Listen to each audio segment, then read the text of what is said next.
Hello friends, very good morning. आज हम एक और नया टॉपिक लाए हैं आपका जेआईबी में। तो लेकिन पहले एक रिक्वेस्ट करना चाहेंगे कि नंबर आपको स्क्रीन पे दिख रहा होगा 8247070702। तो इस नंबर पे आप व्हाट्सएप या टेलीग्राम ज्वाइन कर सकते हैं। इस पे ज्वाइन करके आपको क्या बेनिफिट होगा, एक तो आपको पीडीएफ नोट सारे मिल जाएंगे, और दूसरा बेनिफिट आपको क्या मिलेगा कि आपको जितने भी क्विज़ेज़ हैं जेआईबी सीआईबी से रिलेटेड, वो सारे क्विज़ क्वेश्चंस मिलते रहेंगे। क्विज़ में क्या होता है कि पुराने जो 10 साल के पुराने क्वेश्चंस हैं वो आपको एक बार देखने को मिलते रहेंगे, तो उससे आपका रिवीजन करना आसान हो जाएगा। वैसे हमने काफ़ी वीडियोस बनाई है जिनका नाम रिवीजन करके लिखा हुआ है, तो उसमें वही है कि शॉर्ट नोट्स दिए गए हैं, कईयों में मॉक टेस्ट हैं, तो वो आपको काफ़ी हेल्प करते हैं। तो आज स्टार्ट करते हैं हमारा नया topic, that is financial system. Friends, JIB में एक ये टॉपिक है फाइनेंशियल सिस्टम। तो पहले समझ लीजिए इसका ओवरव्यू कि कैसे फाइनेंशियल सिस्टम काम करता है। बेसिकली क्या होता है कि जब आप छोटे थे या हम छोटे थे, तो जो लोग गरीब परिवार से होंगे तो वही सोचते थे कि अमीर आदमी के पास बहुत सारा पैसा होता है, तो गवर्नमेंट ऐसा क्यों नहीं करती कि गरीबों से पैसा लेके और बहुत जो गरीब हैं जिनको कि 2 टाइम का रोटी भी नहीं मिलती, तो उनको दे दे, सो दैट क्या हो कि सरप्लस जिनके पास है वो और जिनके पास बिल्कुल नहीं है वो बराबर हो जाए। गवर्नमेंट करती भी ऐसे ही है, इनकम टैक्स वगैरह हमारे से लेती है, और गरीबों को जिनको खाना वगैरह भी नहीं मिलता है तो उनको खाना प्रोवाइड करती है। ठीक है।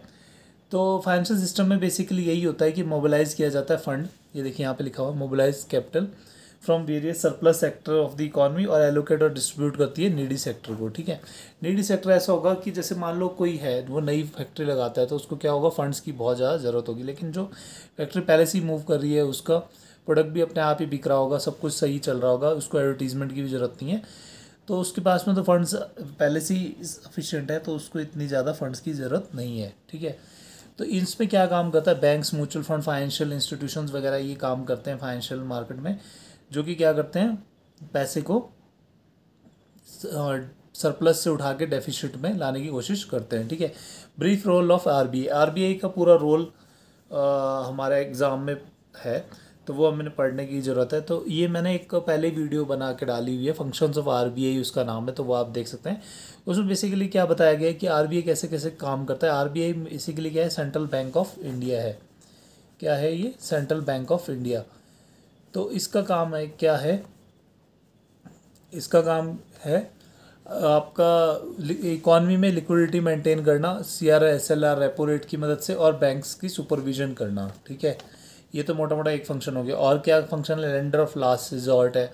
कई सारे फंक्शंस है, 10-11 फंक्शंस है जो कि आरबीआई के हैं, तो उसको हम अभी यहाँ डिस्कस नहीं करते। तो वीडियो देखेंगे तो आपको समझ में आ जाएगा कि आरबीआई के बहुत सारे फंक्शंस हैं, और ये फंक्शन बहुत इंपॉर्टेंट है। ये lender of last resort banking system के लिए भी और सेंट्रल गवर्नमेंट या स्टेट गवर्नमेंट को भी फंड्स प्रोवाइड करता है। ठीक है। कमर्शियल बैंक्स बेसिकली कौन से होते हैं, पब्लिक सेक्टर, प्राइवेट और फॉरेन बैंक्स आते हैं इसके अंदर।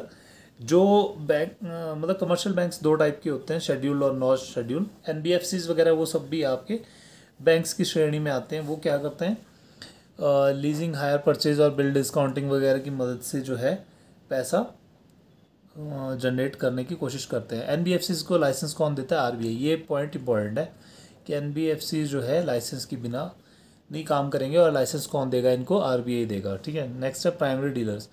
तो प्राइमरी डीलर्स क्या करते हैं, गवर्नमेंट सिक्योरिटीज़ में डील करते हैं। गवर्नमेंट सिक्योरिटीज़ कौन सी होती हैं, ट्रेजरी बिल्स वगैरह, ये सारी गवर्नमेंट सिक्योरिटी है। इनका मेन पर्पज़ वही होता है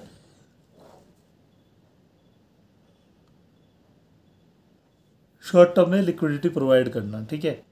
एफआईज वगैरह क्या होता है, फाइनेंशियल इंस्टीट्यूशंस होते हैं जो कि फर्दर लैंडिंग और इंडस्ट्रीज़ वगैरह को हेल्प करते हैं। ये रेजिंग, बोरोइंग और लैंडिंग में काम करते हैं। ठीक है। कोऑपरेटिव बैंक्स क्या होते हैं, छोटे लेवल पे एग्रीकल्चर एलाइड एक्टिविटीज़ को, रूरल बेस्ड इंडस्ट्रीज़ वगैरह को हेल्प करते हैं। ठीक है।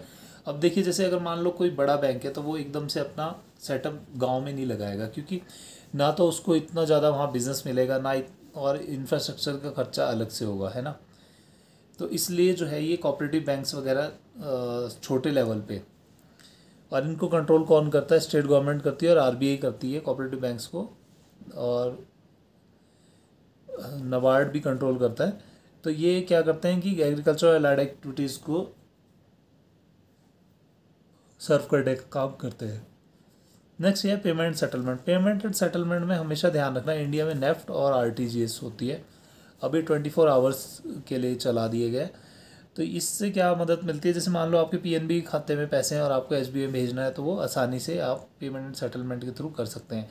मान लीजिए आपको कोई आपकी लेबर नेपाल में रहती है, तो आपको उनको पैसा भेजना है, तो वो भी आप पेमेंट सेटलमेंट के थ्रू भेज सकते हैं, ठीक है। तो ये क्या करता है, बेसिकली कैश मैनेजमेंट का काम करते हैं। सीआरआर बेसिकली क्या होता है कि जो भी पैसा बैंक डिपॉजिट्स के रूप में लेता है लोगों से, तो उसको जो है वो लोग कुछ परसेंटेज रखते हैं ताकि कल को लिक्विडिटी की प्रॉब्लम ना आए। तो ये होता है सीआरआर बेसिकली होता है 4% of NDTL, net demand and time liabilities. तो ये कम ज़्यादा भी कर सकता है RBI, depending on their liquidity और उस सब को देखते हुए, ठीक है। एक नेक्स्ट इसमें था टॉपिक एसएलआर करके। एसएलआर में बेसिकली क्या है कि मैक्सिमम 40% तक हो सकता है, तो इसमें भी कुछ परसेंटेज बैंक रखता है पैसा, ताकि कभी लिक्विडिटी क्रंच ना हो और उस दिवालिया होने की सिचुएशन ना आए, ठीक है। वो फ्रेंड्स, ये छोटा सा टॉपिक था फाइनेंशियल सिस्टम। इसमें हमारे को कई बार क्वेश्चन छोटे छोटे से मिल जाते हैं, जैसे एनबीएफसी को कौन रेगुलेट करता है, तो हमने अभी पढ़ा आरबीआई जो है लाइसेंस देता है, वो रेगुलेट करता है। तो ऐसे छोटे छोटे क्वेश्चन आ जाते हैं। कोऑपरेटिव बैंक्स वगैरह है, तो वो स्टेट गवर्नमेंट, आरबीआई और नबार्ड कंट्रोल करेगा। ये तीनों मिलके ही इसको कॉपरेट करते हैं। और कोऑपरेटिव बैंक जो है एग्रीकल्चर अलाइड एक्टिविटीज़ या रूरल बेस्ड इंडस्ट्रीज़ में लोनिंग वगैरह करते हैं, इसलिए हेल्पफुल है वो। तो ऐसे छोटे छोटे क्वेश्चंस एक एक मार्क्स में कई बार पूछे गए। जावा मार्क्स में नहीं आता, ना इसमें केस स्टडी आती है। केस स्टडी आपको बैसल वगैरह के क्वेश्चन में आते हैं, तो वो हम आगे पढ़ेंगे। होप आपको ये छोटा सा टॉपिक अच्छा लगा होगा। Thank you, have a nice day, bye.